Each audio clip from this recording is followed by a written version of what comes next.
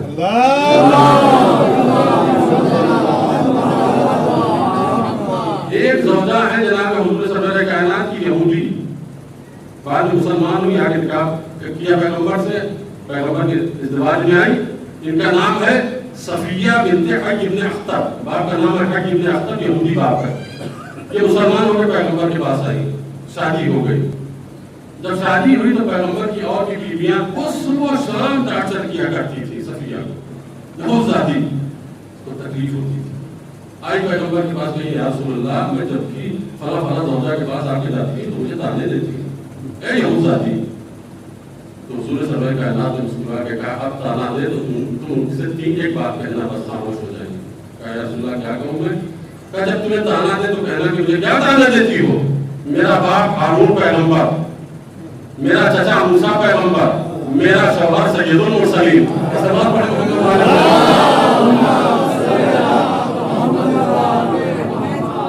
تو یہ نسب کے تانے دیے جاتے ہیں جس سے احساس کمتری میں انسان مبتلا ہوتا ہے۔ ایک ایک لفظ پر غور کیجئے۔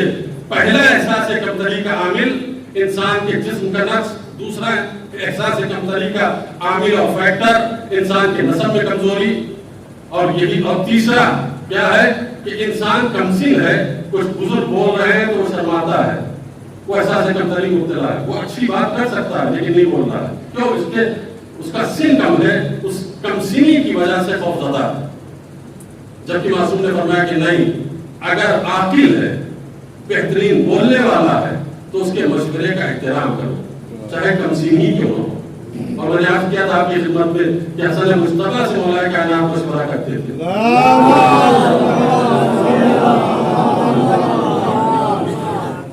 لیکن ہوتا ہے سماج میں کہ بچے شرماتے ہوئے احساس کمتری کا شکار ہو جاتے ہیں۔ ایسا حسام بنی امیہ کا حاکم، اس کے زمانے میں قید پڑا، 3 سال مسلسل قید۔ بستی کے لوگ پریشان، جانور مرنے لگے، جسم کی کھال سوکھنے لگی، تو بوڑھے بزرگ سب جمع ہوئے کہ لگے کہ جوان کو اپنے وقت میں شامل کیا جائے۔ بستی کا جو جوان تھا بڑا ذہین اور زیرہ، بہت ہی زیادہ اچھی تقریر کرنے والا، اس کو اپنے جو ان کی ٹیم تھی اپنے ٹیم کا سردار بنایا اور نمائندہ بنا کر اس کو لے کر حسام کے دربار میں پہنچے۔ اچھا ہم نے پوچھا کون ہو کہاں سے آیا؟ کہا فلاں بستی سے ہیں، 3 سال سے بارش نہیں ہوئی۔ کہا تمہارا نمائندہ کون ہے؟ اشارہ کیا جوان۔ بڑی حقارت سے اس نے دیکھا، کہا جوان کیا بولے گا؟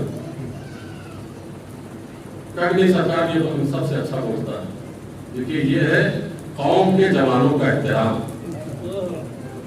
کہ وہ بزرگ اپنے تکبر اور رعونت میں مبتلا نہیں ہے، اس کے صلاحیت کا استفادہ کر رہے ہیں کہ یہ بول سکتا ہے، میری بات کو میرے معافی ضمیر کو پہنچا سکتا ہے، تو اس کو ایسے نمائندہ لے کر اپنے ساتھ گئے۔ کہیں ہمارا نمائندہ ہے، بات کرے گا؟ کہیں کیا بات کرے گا؟ کہیں آپ پوچھئے تو کچھ، کہاں تم کیا کہنا چاہتے ہو؟ کھڑا ہوا کہنے لگا سرکار 3 سال سے بارش نہیں نازل ہوئی، بہت زیادہ پریشانی ہو گئی۔ پہلی سال جب قحط پڑا تو صورتحال یہ ہوئی کہ ہمارے جانور مر گئے، دوسرے سال جب قحط پڑا تو ہمارے جسم کی کھالیں سوکھنے لگی، اور تیسرے سال کے قحط سے ہماری ہڈیاں چرمرانے لگی، لیکن چٹکنے لگی ہیں۔ اب تو ہماری مدد کیجیے۔ یہ جو مال ہے، اس پر غور کیجیے، اس جملے پر کہتا ہے یہ جو مال ہے آپ کے پاس، آپ کے دربار میں، جو آپ کے خزانے میں، سرکار یا تو اللہ کا ہے یا آپ کا ہے یا پوری قوم کا ہے۔ اگر اللہ کا ہے تو ساری قوم کا حق ہے، اگر قوم کا ہے تو بھی قوم کا حق ہے، اور اگر آپ کا ہے تو اللہ کا حکم ہے انفقوا فی سبیل اللہ، اللہ کے راہ میں خرچ کرو۔ یہ تو بڑا فصیح و بلیغ زبان ہے، میں خوش ہوا اس کے فصاحت پر، اور میں نے 1 لاکھ درہم دینے کا وعدہ کیا، تم سب کو 1 لاکھ درہم دیتا ہوں، اور تمہاری انعام کے علاوہ اس جوان کو الگ سے 10,000 درہم دے رہا ہوں۔ 10,000 جوان کو دیا، 1 لاکھ اس کو دیا۔ تو یہ جوان ہے کہ جس کے ٹیلنٹ کو استعمال کیا جائے تو بہت کچھ حاصل کیا جا سکتا ہے۔ چھٹے امام امام جعفر صادق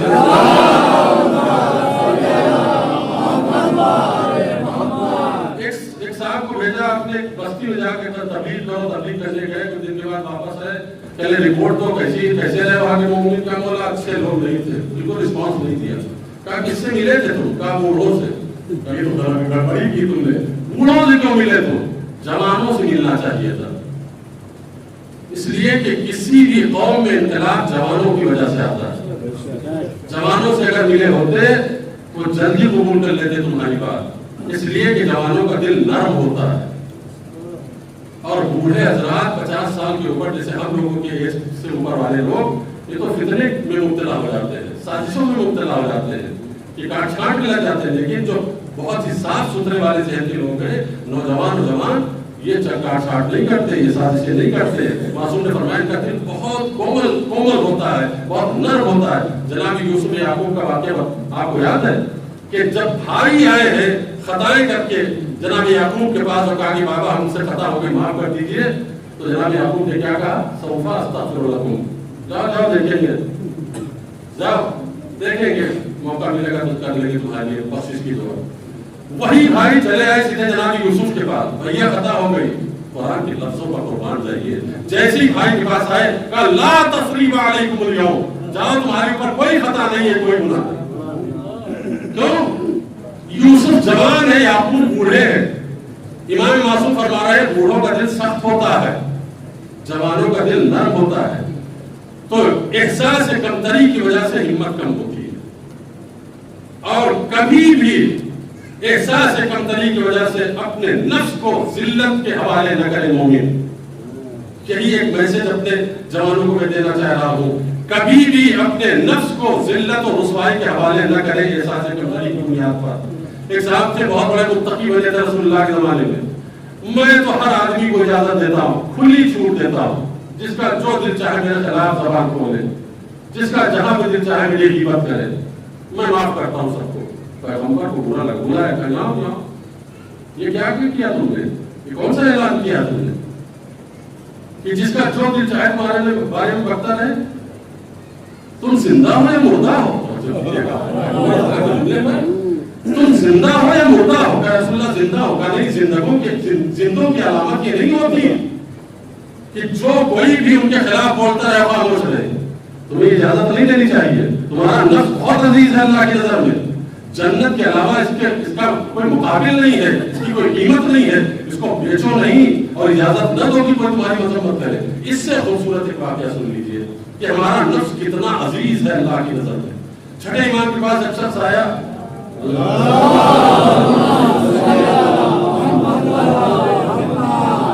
آگے کہتا ہے کہ فرزند رسول ہمارے ساتھیوں کا ایک وفد، ایک ڈیلیگیشن، ایک ٹیم پکنک پہ جا رہی ہے، اور وہ سب جانتے ہیں آپ کی وہ سب پیسے والے ہیں، صاحب حیثیت لوگ ہیں، انہیں کے ساتھ ساتھ ہم بھی جائیں گے، آپ ہماری حیثیت جانتے ہیں، کوئی معمولی حیثیت کا آدمی ہو، تو ان کے ساتھ جاؤں گا، تھوڑا مزہ کروں گا بیٹی۔ امام نے کہا کہ اچھا ان کے ساتھ جاؤ گے تو خرچ کیا کرو گے؟ کہا خرچے ورچے کے لیے کہاں ہمارے پاس ہے، ہم تو ان کی خدمت کر دیا کریں گے، برتن دھل دیا کریں گے، ان کا کپڑا پھٹ جائے گا تو وہ سل دیا کریں گے۔ امام نے فرمایا خبردار اپنے آپ کو ذلیل نہ کرو، خبردار ایسے لوگوں کے ساتھ نہ جانا کہ جہاں تمہاری خفت ہوتی ہو، تمہاری رسوائی ہوتی ہو، تمہاری ذلت۔ اہل بیت اتنا بلند کرنا چاہتے ہیں، ایسا بات پڑھے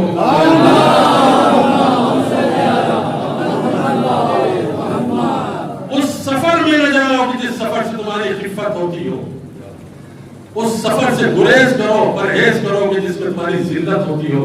امام نے فرمایا اگر خرچ کرنے کی صلاحیت ہے تو جاؤ صاحب، اگر نہیں ہے تمہارے پاس تو نہ جاؤ۔ وہ زیارت کا مسئلہ الگ ہے کہ کوئی باورچی کے طور پہ چلا جاتا ہے، کوئی برتن دھونے، وہ اس کا مسئلہ الگ ہے، اس کے ثواب الگ ہے امام حسین کی زیارت کا۔ یوں پکنک کے طور پہ اگر کوئی جا رہا ہے، امام معصوم نے فرمایا تم اپنے آپ کو ذلیل کر رہے ہو۔ لا ينبغي للمؤمن ان يذل نفسه، مومن کے لیے جائز نہیں ہے کہ اپنے آپ کو ذلیل کرے، خود کو ذلیل کرے، اس کی اجازت اللہ نے اس کو نہیں دی۔ سبحان اللہ محمد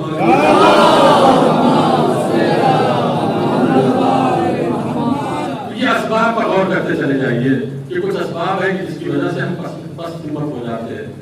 اور دوسرا سبب کیا ہے انسان کی پستی ہمت کا؟ کہ انسان راحت طلب جب ہو جائے تو ہمت اس کی پست ہو جاتی ہے۔ جب ہر وقت راحت کی زندگی گزارنے کا عادی ہو جائے تو اتنا زیادہ پست ہمت ہو جاتا ہے کہ ملٹری میں ملازم ہونے کے باوجود جب دشمن سے مقابلہ ہوتا ہے تو اسلحہ روڈ پہ پھینک کر، وردی ڈسٹ بن میں ڈال کر چٹی میں بھاگتا ہوا نظر آتا ہے۔ یہ کس کا نتیجہ ہے؟ کوئی بھی فوجی آپ کے نظروں کے سامنے ایسی زندگی گزارنے والے فوجی کبھی میدان جنگ میں ٹک سکتے ہیں؟ راحت طلب لوگ ہمیشہ کم ہمت ہوتے۔ امیر المومنین کا جملہ ہے کہ دیکھو جو لوگ کم ہمت ہے، اس پر غور کیجئے گا، من دانت ہمتہ فلا تصحبہ، جن کی ہمتیں پست ہے ان کے ساتھ خبردار نہ بیٹھنا۔ یہ امیر المومنین کا جملہ، جن کی ہمتیں پست ہے ان کے ساتھ خبردار نہ بیٹھنا۔ جو آپ کو ہمیشہ ڈراتے ہو، ارے بڑی طاقت ہے اس کے پاس، ارے بڑا پیسہ ہے اس کے پاس، ارے بڑا پاور ہے اس کے ساتھ پاس، معصوم نے فرمایا خبردار اس کے پاس نہ بیٹھنا۔ اور شاید یہی وجہ ہے کہ امیر المومنین نے فرمایا عورتوں کے ساتھ زیادہ نہ بیٹھنا ورنہ بزدل ہو جاؤ گے۔ من دانت ہمتہ فلا تصحب، جس کی ہمت پست ہو اس کے ساتھ نہ بیٹھنا۔ جو یہ بتاتا ہو ارے غریبی بہت اچھی چیز ہے، وہ پست ہمت ہے، کبھی بھی آپ کو ترقی نہیں کرنے دے گا، اس کے ساتھ مت بیٹھو۔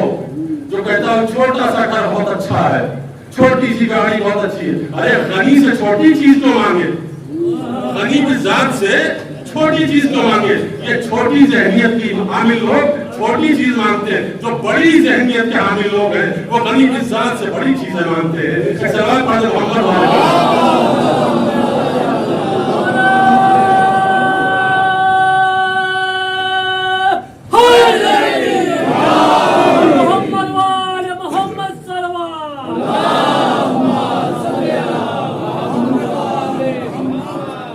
بکری دے دے اللہ گزارا کے لیے کافی ہے، یہ پست ہمت آتی ہے۔ بس ایک گائے ہم کو دے دے اللہ ہماری زندگی گزارنے کے لیے کافی ہے، ایک چھوٹی سی سائیکل دے دے ہماری، یہ پست ہمتی ہے۔ کس سے مانگ رہے ہو؟ بارگاہ رب الجلیل میں مانگ رہے ہو، غنی بالذات سے مانگ رہے ہو۔ جناب موسیٰ نے فرمایا اپنی دعاؤں کو چھوٹا مت کرو، اس لیے کہ جس سے تم مانگ رہے ہو کائنات کا خالق ہے، جتنا بھی کچھ تمہیں دے دے گا وہ ذرہ ہے۔ تو امیر المومنین نے بھی فرمایا کہ بارگاہ الہی میں اپنی دعاؤں کو وسیع کرو۔ کم ہمت انسان ہمیشہ اپنے لیے دعا مانگتا ہے، یا اللہ میرے بچوں کو خوش رکھ، یا اللہ میری بیوی صحت و سلامتی سے رکھ، یا اللہ میرے والدین کا ساتھ۔ اور شہزادی فاطمہ فرماتی